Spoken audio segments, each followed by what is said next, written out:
जिल्हा परिषद प्राथमिक शाळा लिंबी येथे परसबाग निर्मिती। या शाळेतील सहाय्यक शिक्षक श्री निळकंठ शिंदे यांच्या कल्पकतेतून परसबाग निर्मिती करण्यात आली। खरंच परसबाग फुलली, शाळा खुलली। जिल्हा परिषद प्राथमिक शाळा लिंबी येथे शाळेचे मुख्याध्यापक श्री गजानन चौधरी सर यांच्या नियोजनात, श्री रामेश्वर गिरी सर यांच्या पुढाकारात, श्री निळकंठ शिंदे सर यांच्या मार्गदर्शनात, अमोल इंगळे सर, श्री मारुती पिंपरे सर व शाळेतील विद्यार्थ्यांच्या सहकार्याने परसबाग निर्मिती करण्यात आली। शाळेत परसबाग असावी हा विचार श्री निळकंठ शिंदे यांनी शाळेचे मुख्याध्यापक व सर्व शिक्षक यांच्या सभेत बोलून दाखवली। आतापर्यंत जेवढ्या शाळेत काम केले त्या प्रत्येक शाळेत परसबाग कशी तयार केली व शाळेचे रूप कसे बदलले याची माहिती दिली।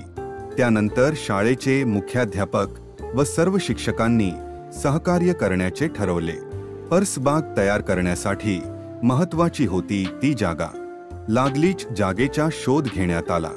आव्हाने खूप होती, पण ती सर्व आव्हाने स्वीकारून ध्येयाकडे वाटचाल सुरू झाली। शाळेतील काही विद्यार्थ्यांना सोबत घेऊन कामाला सुरुवात झाली। उपलब्ध जागे व साहित्यातही परसबाग कशी तयार करता येते याची प्रचिती श्री निळकंठ शिंदे सर यांनी दिली। अखेर सर्वांच्या इच्छाशक्तीमुळे व परिश्रमामुळे शाळेत अखेर परसबाग तयार झाली। या कार्यात शाळेचे मुख्याध्यापक श्री गजानन चौधरी सर, सहाय्यक शिक्षक Shri Rameshwar Giri sir, Shri Nilkanth Shinde sir, Shri Amol Ingle sir, Shri Maruti Pimpare sir तसेच शाळा व्यवस्थापन समितीचे सदस्य श्री विठ्ठलराव वाळसे, समाज कार्यात नेहमी सक्रिय असलेले माजी पंचायत समिती सभापती श्री विलास काठमोडे, गावातील नागरिक श्री अंकुश काठमोडे तसेच शाळेतील विद्यार्थ्यांच्या श्रमदानातून तयार झाली परसबाग। म्हणूनच म्हणावे वाटते, परसबाग फुलली, शाळा खुलली।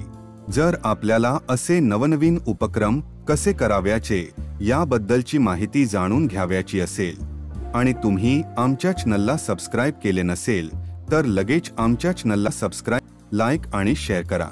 धन्यवाद।